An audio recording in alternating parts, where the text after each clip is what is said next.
3, 2. Okay, well, welcome. This is an informal meeting.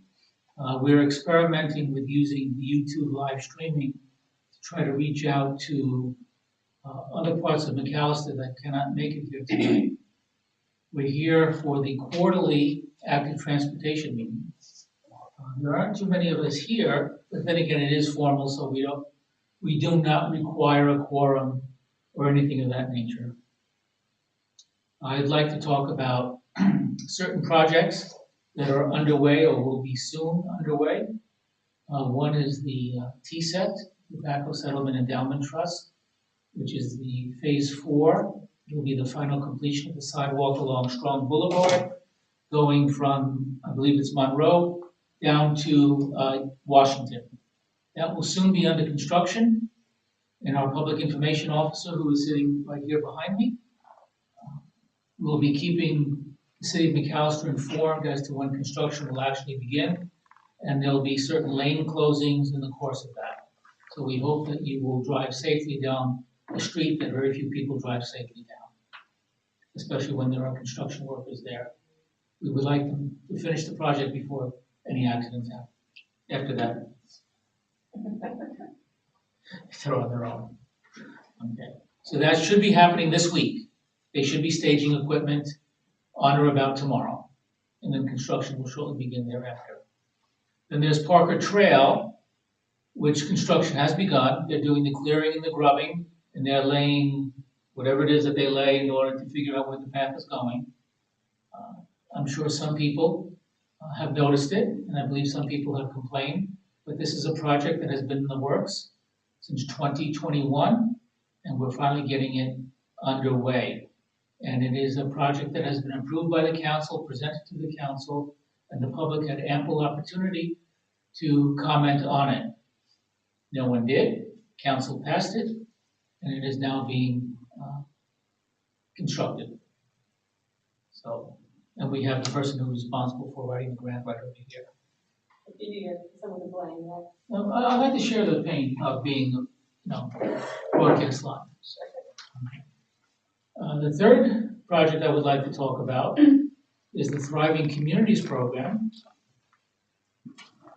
which is a technical assistance grant, but which also included a sub-award of $90,000 for potential projects that were to be utilized under different, what TCP program called buckets. And we identified and submitted a tentative proposal, which will be finalized at the end of May, to the Thriving Communities Program for a sidewalk assessment, which is badly needed. There was a road assessment done last year. Some of you may recall a truck driving around town. That was a road assessment, mapping the entire city. This will be a sidewalk assessment, doing the same thing. Inventory as well. I'm sorry, that's correct. It's an inventory. And then afterwards, once we have the inventory, then we can establish a thorough assessment as to what needs to be done for sidewalks that are there or not there. And then the second part of that project will be a demonstration project in the old Northtown, Old Town area to improve the sidewalks there, ADA compliance.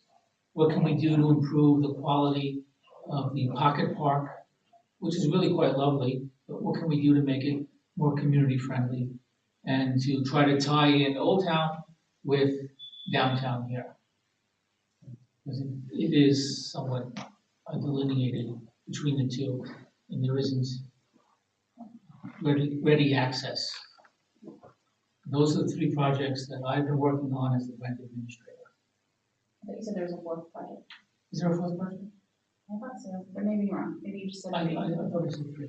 Okay. But part of the Thriving Communities Program, the PIO, at my request, put up a survey, and I'm sorry more people aren't here, I printed it out.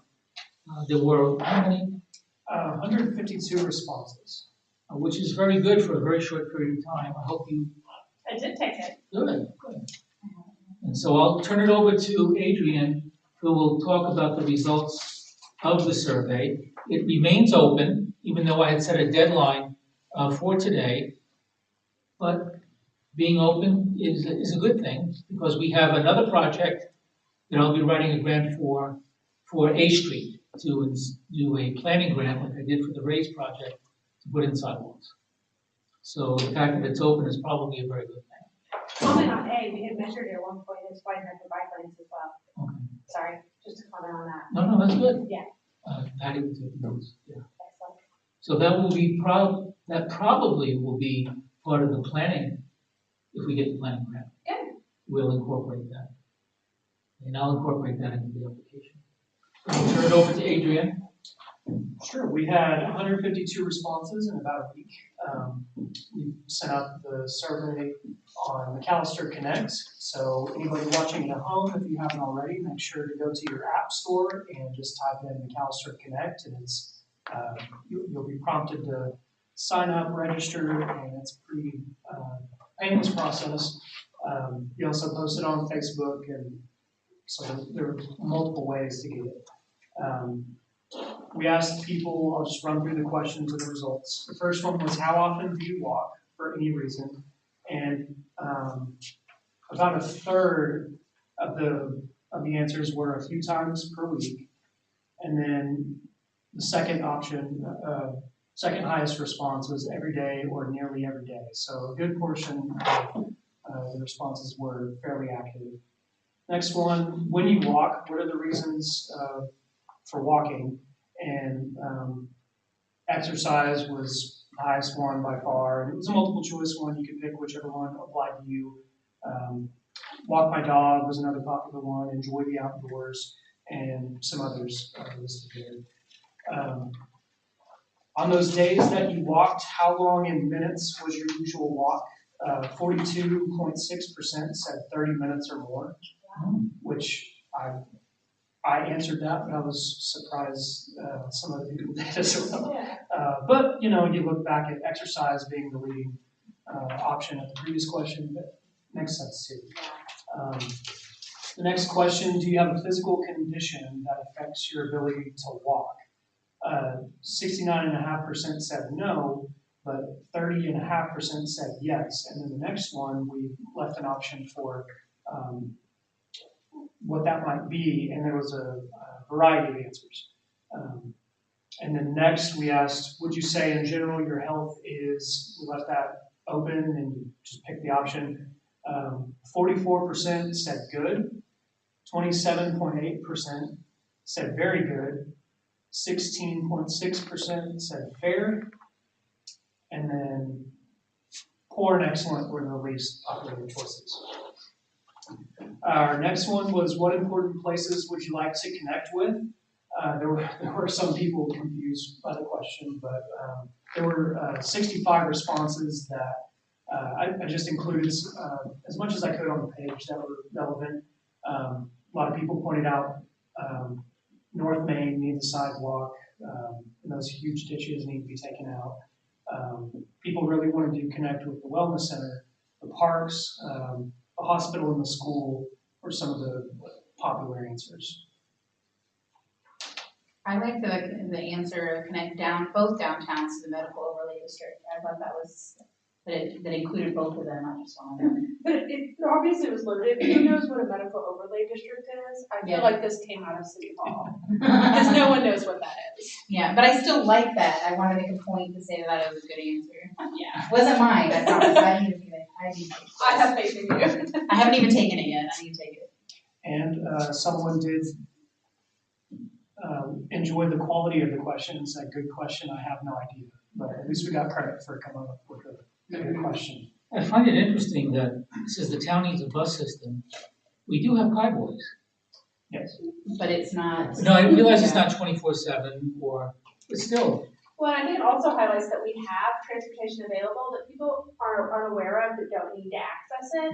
And so if I remember right, that comment said so people without cars can get to jobs, but I suspect they're not a person without a car trying to get to a job, because that person hopefully is aware that we do have transportation options. But as a mobility manager, I've had so many people call wanting transportation to work, and it's not available for the time they need to go to work. Oh, You okay. know, you think BBB and Nico are two of the more entry-level jobs and stuff.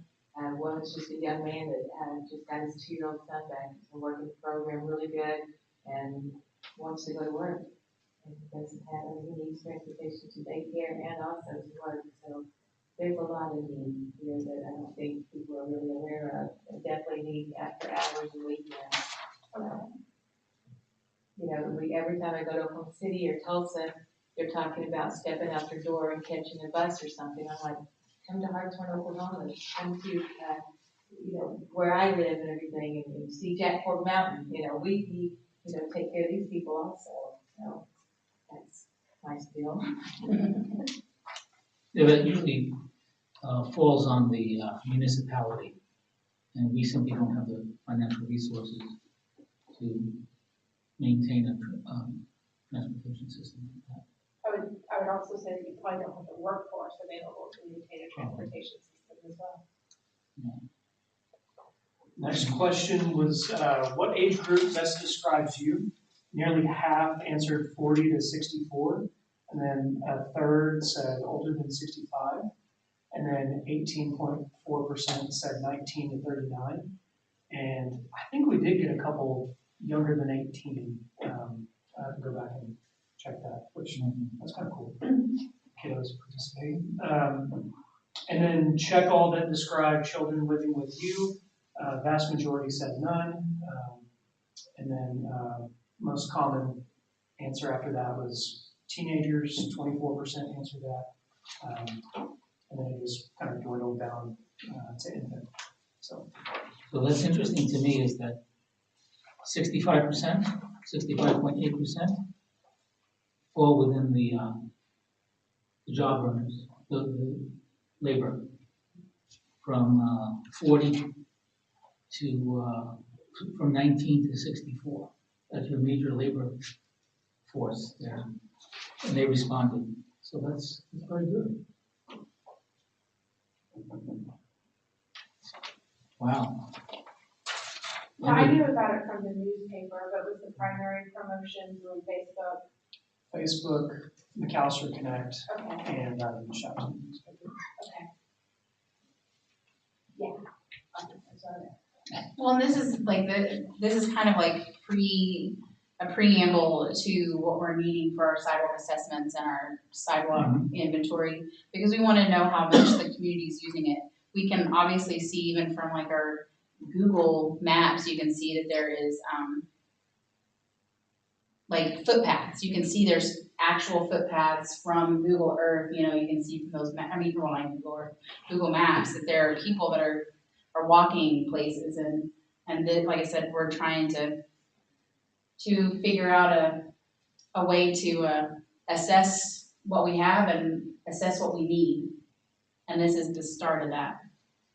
It would have been nice to invite like your social workers and from the health department and all, because that's the calls that I get is, we have people walking railroad tracks because we don't have, and then getting ticketed for it because we don't have sidewalks and stuff. So, but like, again, the transportation issues are, I had another one call me today that she needs to get a 73-year-old lady to Tulsa for treatment. She has no family, she cannot drive, and she is on Humana, which doesn't pay for transportation. So what do we do with this person? I mean, it's like jumping through hoops to try to get somebody to provide transportation for these people. Okay. Well, our focus here, though, is Sidewalk. but you're absolutely right. That is a gap in what we can offer. And that was very, very exciting to see that's in motion and all. So that's, I definitely think that's a wonderful thing. Well, I think that this also will be helpful. I know that we, at our office, we talk about transportation plans a lot, and this will also be extra data to give that plan so we can plan for our future, anywhere from 5 years to 20 years down the road. So we can, because having a transportation plan helps us get other grants for things like this, you know, or bring awareness, like, you know, like you said, by the railroad track, there's a group called Rails to Trails that the USDOT is giving money to, and so there's grant opportunities for trails along railroads, and this kind of is just a stepping stone to get to that next, because we need the transportation plan sometimes to get some of these other grants. It's funny you mentioned that. There's an old abandoned railroad kind of along A in Northtown where the Carl Albert birthplace is. There was an old rail through there that we had explored. And then another old, I know these are probably older than what that program targets, the long time stuff looked at that one, but also going up First Street, the median there, that was actually the trolley. And so one of the very first meetings we had on this, we had the idea of doing like the trolley trail and going up First Street because it's so wide and has all that area right there. So those were some early. And where's that? Is that in Old Town? No, on First Street would be closer to City Hall. City Hall, coming down the okay. hill from like the library. There was a trolley? Yeah, there was a trolley there Oh. that went through there. That's why the road is so big. That's why First Street's so huge. Oh, it because was down that the trolley. center. Yes. Ah, okay. Doug, how do most of the seniors get here for their daily meals? We have some that walk, we have some that ride bikes, Oh, and most of them drive. We do have 6 or 8 that walk, ride bikes. okay. Well, I don't know if anyone is out there in the ether, so I can't see whatever comments you have. I don't know where Eugene is. But I'm sure we'll review them tomorrow. I wish you could have, could participate. We could see what the comments are if there are any. But I'm sure you'll convey those comments to Adrian, who will filter them and remove all the. Surely no one has anything bad to say about the sidewalk. Well, I wouldn't say we filter the bad comments, we filter the expletives. Yes, that's a good thing. But like I said before, the survey is still open. So for those of you who haven't taken it, please do so. This is gonna help us get more grants, Yes. stepping stone for more grants. But the next big grant that will be written is for A Street, going from Carl Albert all the way to, I think it's Stonewall. Yeah, that sounds right. Yeah. And that's that planning grant, correct? Yeah, that's a planning grant. Yeah. Very similar in nature to the planning grant that I wrote for Electric Avenue. When is that one announced? Soon, I hope. Yeah, I think it should be this month or next month. It's either May or June when they're announcing. I don't know, but I think we should call the meeting to an end. Yeah. Well, before we go, this is an important part of the process, and I really would call on anybody watching, or if you all know anybody that would be interested in participating, to participate, whether it's email incoming or Facebook, showing up to a meeting. Letting your voice be heard before a decision is made is more effective than saying something after the fact. And so if you don't know anybody, feel free to Is there any comments, Eugene? bring it in. No? Okay. Well, You haven't turned on.